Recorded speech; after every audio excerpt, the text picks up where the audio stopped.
Hi, Marcus. Can I help you?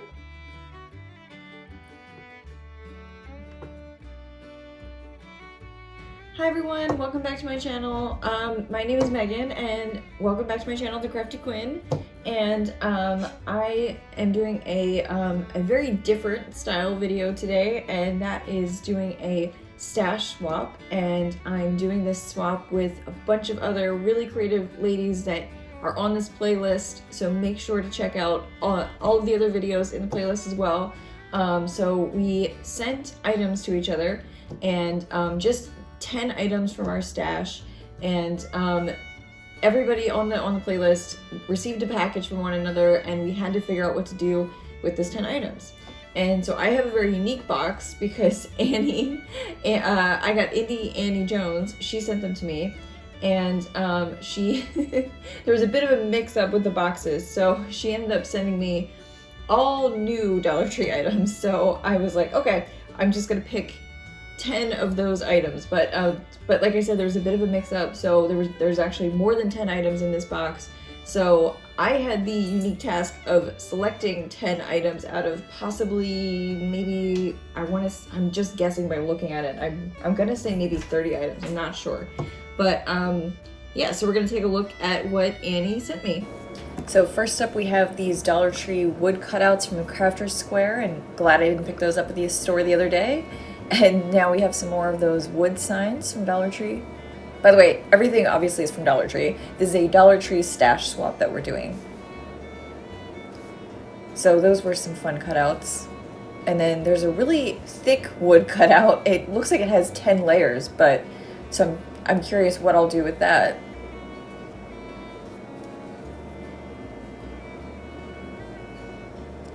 So there's a bunch of ribbon in here, and the first is this pink chevron gold pattern, and here's some green plaid that I thought would be so cute for something Easter. And then this is a sequin ribbon, not sequin, but it's like gemstones or something. And then we have the burlap black chevron pattern.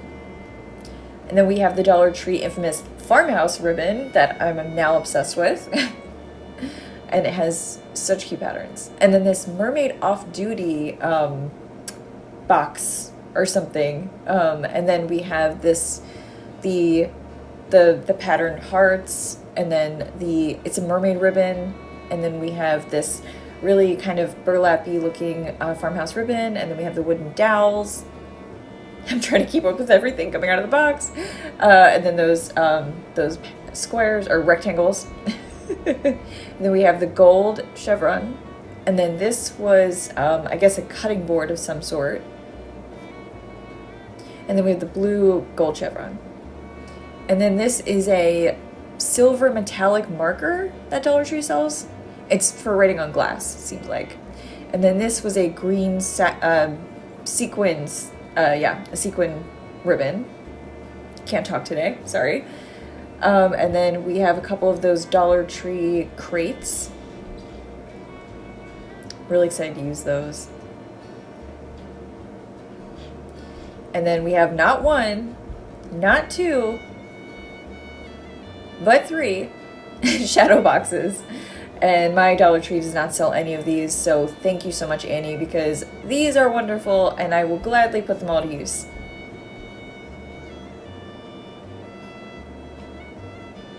And then last we have those wooden squares, and I'm really curious about those because my Dollar Tree does not sell those. So, like I said, Annie, thank you so much. And the last item that I didn't show you that was in here was paintbrushes. So that was a lot. So thank you so much, Annie. It was a really great mix-up to have.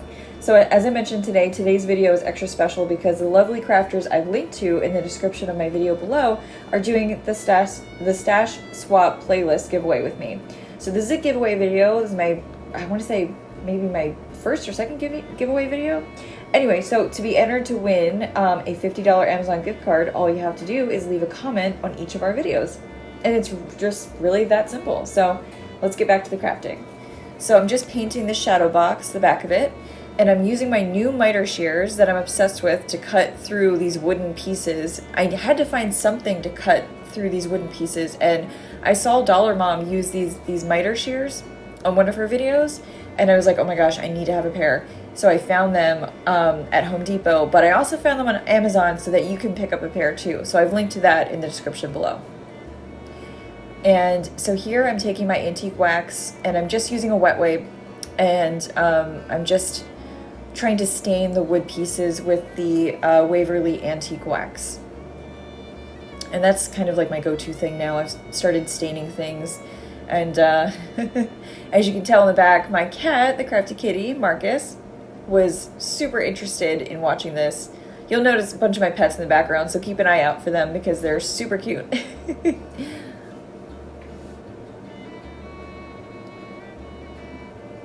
So yeah, using this wet wipe is a fun technique because using a wet wipe is what helps spread out the stain.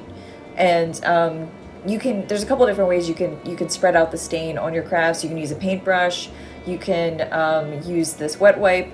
The wet wipe kind of helps evenly distribute things. If you use a paintbrush, it kind of comes out a lot heavier. So now I'm using, I believe this is Waverly, I think it's Waverly paint. So this is the Waverly mineral color chalk paint, I believe, that I'm using for this. And I'm just I'm trying to give this a real, I don't know, not kind of like washed out, but just kind of like beat up rustic looking back of it to kind of look like, so I did the white first, and then I did this on top of it, and I didn't cover it completely because I want it to look like faded.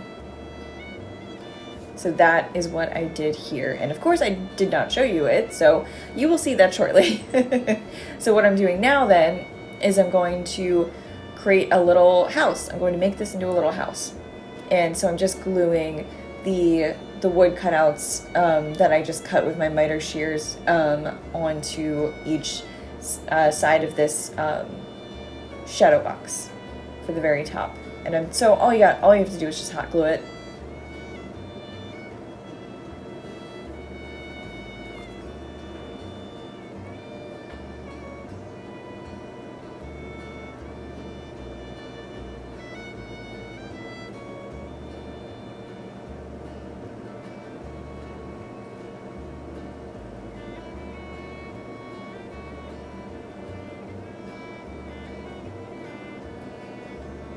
So then I just wrapped some twine around the very top of it.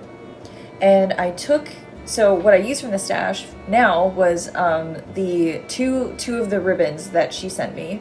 So now I've used the shadow box, I've used the wooden cutouts, and then I've used a couple different kinds of ribbon from the stash. And so I just kind of made a makeshift bow because now I'm getting a little bit braver with bows. You guys know that I kind of tend to avoid doing them because I'm not the greatest. So I just hot glued that, I guess, ribbon bow, pile of ribbons onto the twine.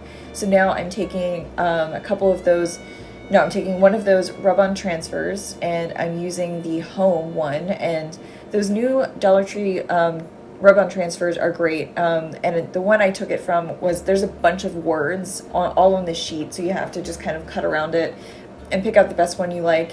And so I just picked out Home for this one. So I'm just taking the edge of my foam brush, and now I'm just using that to scrape on the rub-on transfer so that it sticks. And that's how it turns out when it's all done.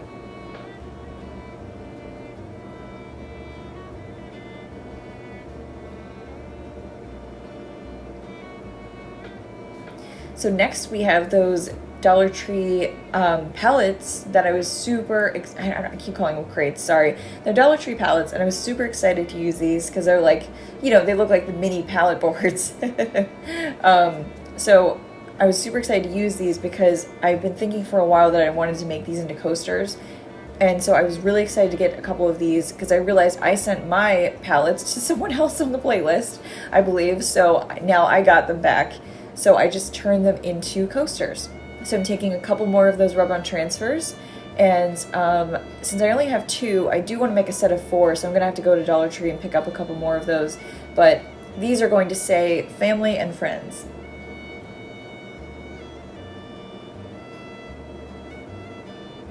So you can, I'm sure you can spray paint these if you like, and if you do choose to paint them, just definitely be patient, because there's a lot of different parts of these that are hard to paint, and you'll notice that you kind of will miss them, and you need to go back and check and make sure that you painted everything. So definitely look out for that if you choose to go that route. And I mean, I'm sure if you spray paint it, you're gonna miss some spots too, but definitely just be patient.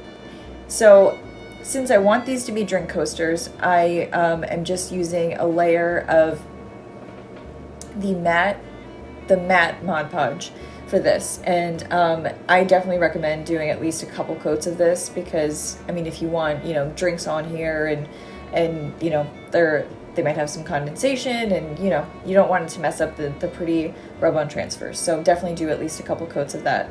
And this is a really simple DIY. There's not really much else needed. So this is what they look like when they're done. And then this is how I plan to use them.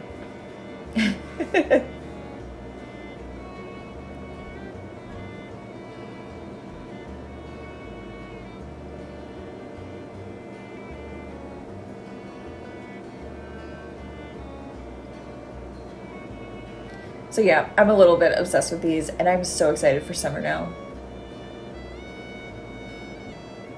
So I just wanted to show you my silicone crafting mat really quickly. And I'm just taking a wet wipe, and I'm wiping off all of the chalk paint that I just had on there from the last craft. And so definitely chalk paint may not come off of my fingers, but it comes off of this crafting mat, and I am so happy about that. So I'm just wiping that down so I can show you how easy it is to use this crafting mat, and I highly recommend it. Oh my gosh, I've heard a lot of good things from other people I know that have this mat, and now I swear by it, because I'm done with crafting paper. So on to bigger, better things, and here we go with the Dollar Tree wood squares. And so this, I'm about to make a planter box, and so I'm going to be using the Dollar Tree cutouts from the stash, and I'm going to be using these squares from the stash as well. And now I'm just hot gluing them together. So you'll notice I have a lot of tools in the background here, and that yellow finger sander behind the hot glue gun, I did use that for something, and I wanted to show you guys that, and apparently I did not leave in the footage, so I'm sorry about that. But that finger sander has been really amazing, and I discovered that off of another crafter's video, and now that's basically what I use instead of just like a sheet of sandpaper. So I highly recommend that finger sander, because that's what I use to sand down all of my signs that I make, and then I also used it to sand down the shadow box in the first craft. So now I'm just taking one of those tumbling tower blocks, and I'm going to use this as a way to kind of keep it sturdy. So I'm just placing them between them like that. And I felt like the box needed to be a little bit sturdier, because I wasn't sure how this hot glue was going to hold. So you'll see me doing this, but I'm going to just kind of do that for all sides. And I'm also going to do that on the bottom of the box. And my idea really with kind of putting those on the bottom of the box, as well as just keeping the sides together, was that I was thinking that maybe they would hold the foam in for the florals I'm about to put in this. And so I was like, okay, these are going to stick out a little bit. They're going to hold the floral foam in place. But the foam I had was actually just a tiny bit smaller than anticipated, with the wood blocks keeping them together. So I mean, it definitely kept them from moving around as much, you know, not as much, but it wasn't exactly what I was expecting. So I had to find a different way to keep the floral foam from moving, and you'll see what I do in a little bit. So now I'm just staining this box with the wet wipe, just like I did before with the other crafts, with my little shadow box craft.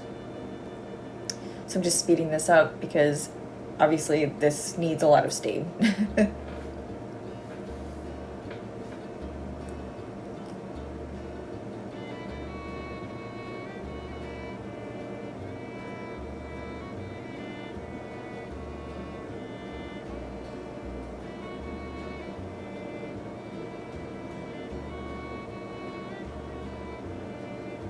So just be warned, the antique wax will get all up in your fingernails. Like, it's so hard to get off of your hands. Like, not so much your fingers, but it's hard to get it out of your nails if you have long fingernails like I do naturally.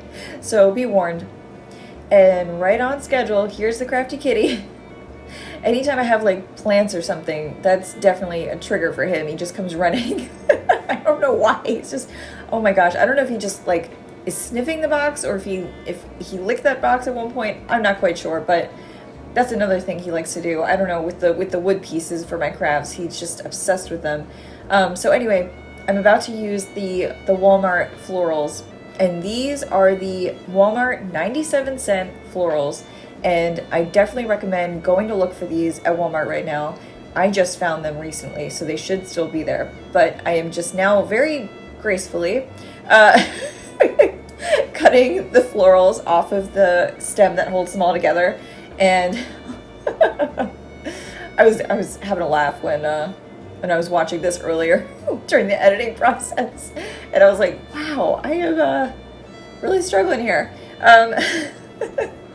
So my cat's now just watching me do this. This is my cat Marcus, but we call him the crafty kitty, because he has just kind of made a name for himself with now starring in basically all of my videos.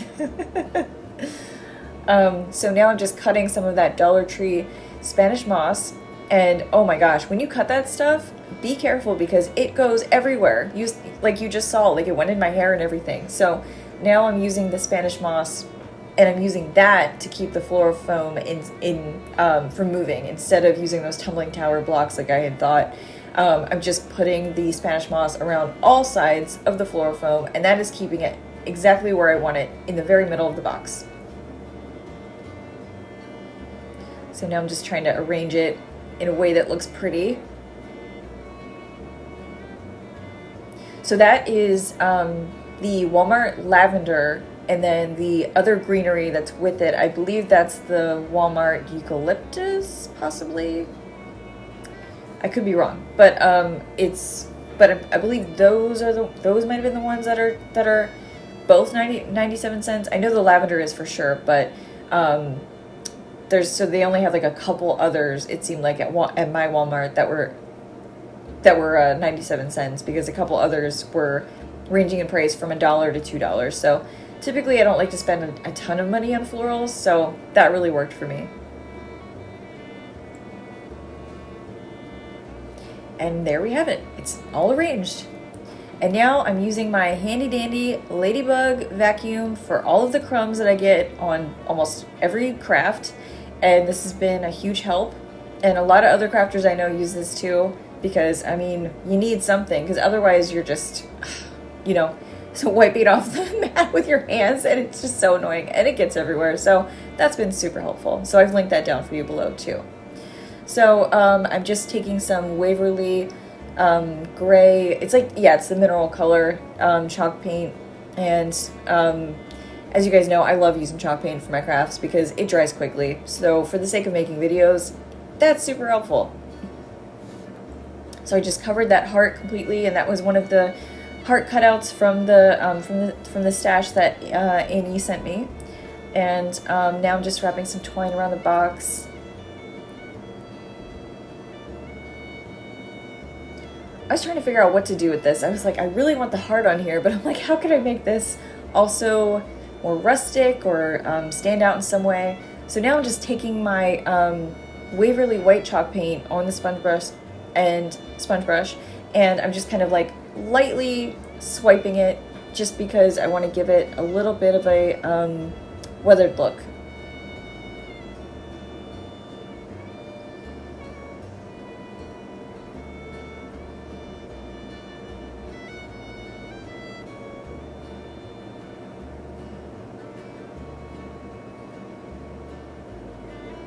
So now I'm just going to hot glue that to the very front of the box, and there we have it. It's all done. And here's the final product. I thought this was super cute for spring. So thank you guys so much for watching. Please check out the other crafters on this playlist. If you want to see more videos from me, watch these here on the left, and let's keep in touch on Instagram. So thank you guys so much for watching, and have a great day.